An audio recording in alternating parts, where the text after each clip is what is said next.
What's up, guys? I'm recording this pretty late at night while I'm editing this video, but this is the Colton Mcelhinney interview. He's an amateur PFC fighter. Obviously, you know the drill. His link, Instagram, is going to be in the description. PFC's Instagram is going to be in the description and their website. Go check all that out, and hopefully you guys enjoy.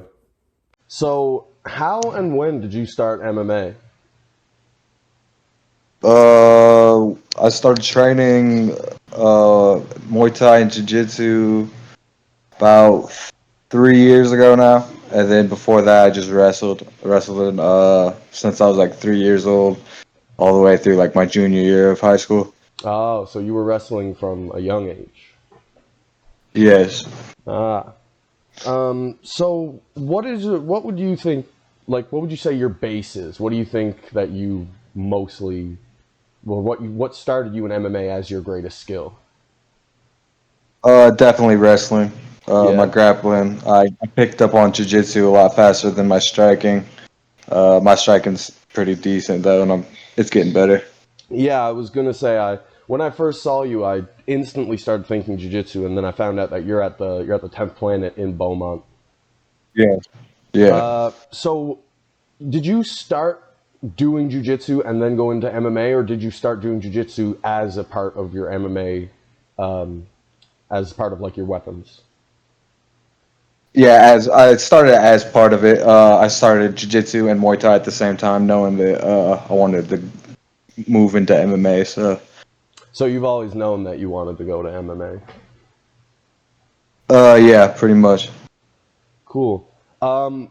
Now, whenever I see you fight, whenever you're on the bottom full guard, you often try the rubber guard to go for the triangle. Is that something you have a lot of success with in the gym, and you're just trying to get it to work there in a real fight?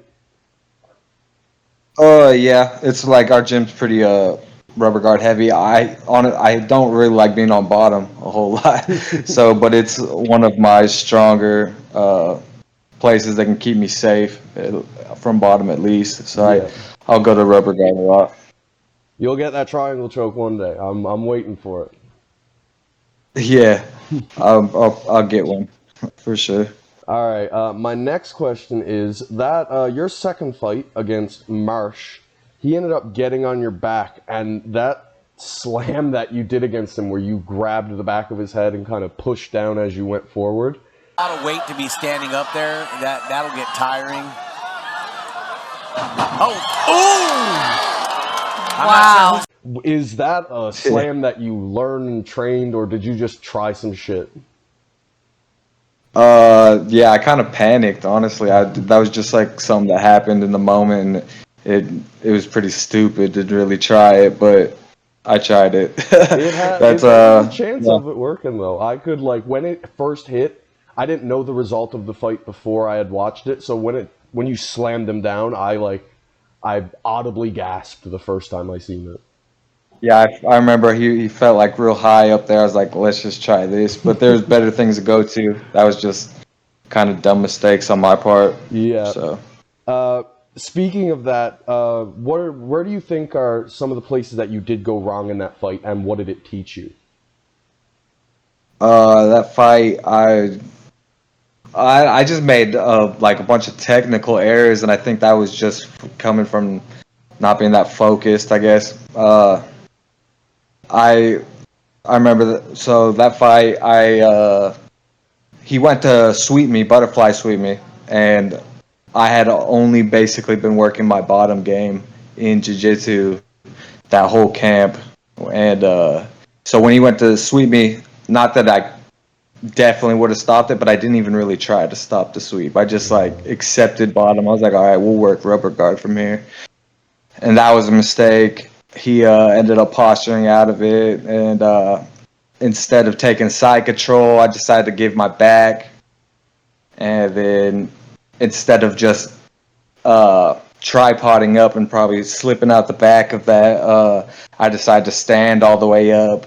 And then once I decided to stand up, I decided to go back down with the slam. Like it was just like a lot of technical errors that I made looking back at it. And I don't know. I'm a lot more focused on it now. Yeah. My last fight, I felt a lot more present in my fight. So just kind of working on that fight. I didn't really feel 100% there. So that's what kind of took over and made mistakes. Yeah, happens to everybody.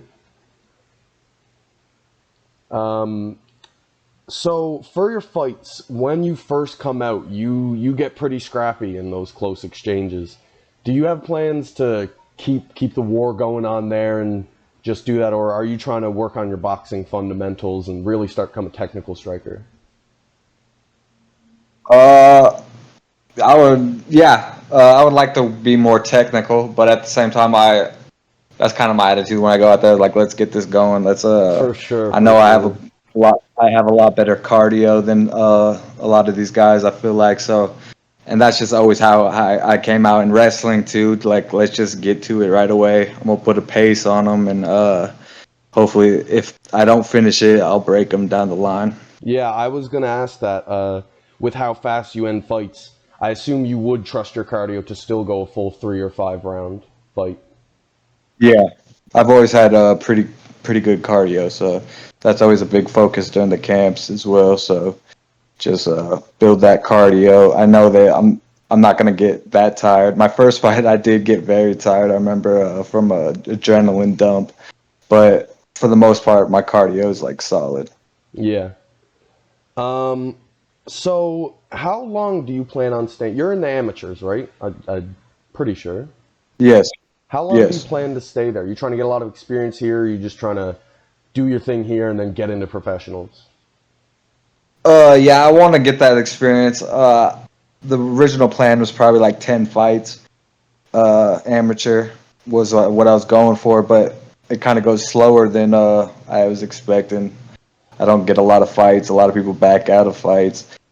I wasn't anticipating that, so I don't know. Whenever I feel like I'm ready, I want to at least get a couple more in, but I'm definitely trying to go pro. So Yeah, for sure. I'll be excited when your pro debut comes, man. I'll be watching that for sure. I Um, appreciate it. so you fought at 135 for your last fight, right? Yes, that's the weight class that I'm trying to stay at. It's what I really should be at. But my first 2 fights, I guess, were 155. Well, catch weight 152, and that just came from people backing out. Like I said, a lot of people keep backing out of fights, and I mean, I'll if it comes down to it, I'll take a fight at a higher weight class. So I was wondering about that 152 when I watched it because I was wondering when I've seen the first person, your opponent, weigh in at 152. I was like, did someone miss weight? But then I seen that you were, and I said, must have been a catch weight. So you did that because it was on short notice. yeah, yeah, that was 2 days. Tanner Marsh. I mean, I was already preparing for someone else, so it wasn't like I was.